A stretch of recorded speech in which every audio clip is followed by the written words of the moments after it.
day to you all, and welcome to the first Sunday in the month of August.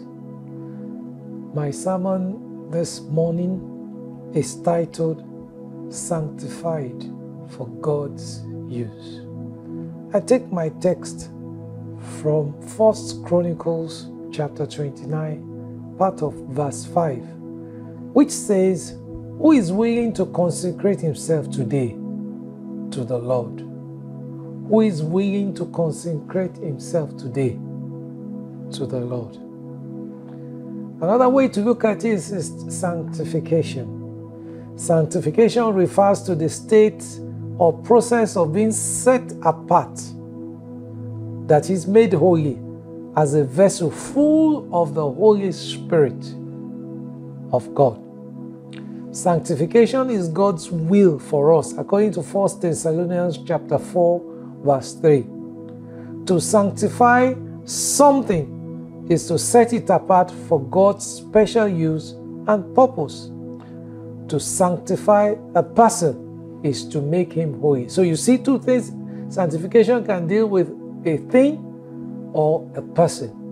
For instance, when we go and dedicate a place of worship, we are sanctifying the vessels that we use, like in communion. They are all sanctified vessels. They have been set apart for God's holy use. So it can be a thing and it could be a person. In Christian theology, sanctification is a state of separation unto God. And all believers enter into this state when they are born of God, or when we say when they are born again, a state of being set apart for God's use. But when you go back and look at the way it is used in our text, 1 Chronicles 29, verse 5, it takes a deeper meaning, which I want us to just reflect on briefly this morning. King David has just announced to his commanders and the leaders what he has decided in his heart to give to the work of building the temple of the Lord. And he gave a lot, and he gave it generously from his heart. It's very significant. He gave the most treasured possessions for the work of building a temple to God. He set them apart for God's use. That is, he sanctified those materials for God's use. He sanctified them. He then asked a simple question: who is willing to consecrate himself to the Lord?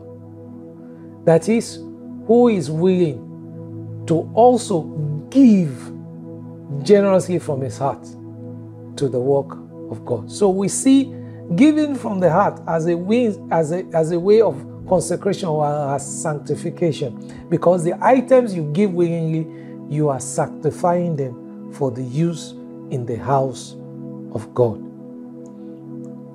Its words can be interpreted thus: who is willing to set apart his treasured possessions for the Lord's use? Who is going to give willingly to the work of God? Who is going to consecrate himself to the Lord? When you consider the message of the other two readings in our lectionary for today, the first one is Acts of the Apostles chapter 2, verses 41 to 47. It talks about people giving willingly when they are converted, when they join the community of believers, the first set of believers. They gave willingly what they had so that others within the religious community who have need can be taken care of. They sanctified their possessions by giving it to the work of God for use to help others in need itself. These people detach themselves from their material wealth.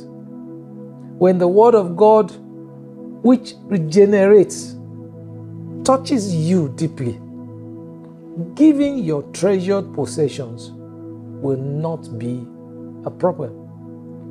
Also, when you look at Matthew chapter 25 from verses 31 to 46, the message is that those who reached out to others in need by feeding the hungry, clothing the unclothed, visiting those in hospital and prison, are the ones welcomed into heaven. They are the ones that please God. Why? Because they were willing to give to others. They gave their time, they gave their talent, they gave their materials, they were willing to give to God. They consecrated themselves and their possessions unto the Lord. The question I would like to ask you this morning is, how attached are you to your material wealth? For some of us, to let go of what we have is still a problem, even though we are children of God. But we still find it very difficult to detach ourselves from those material wealth. If you find yourself in such a situation like that, you need to do some deep reflections, whether you are being truly sanctified. Can you easily let go of your material possessions?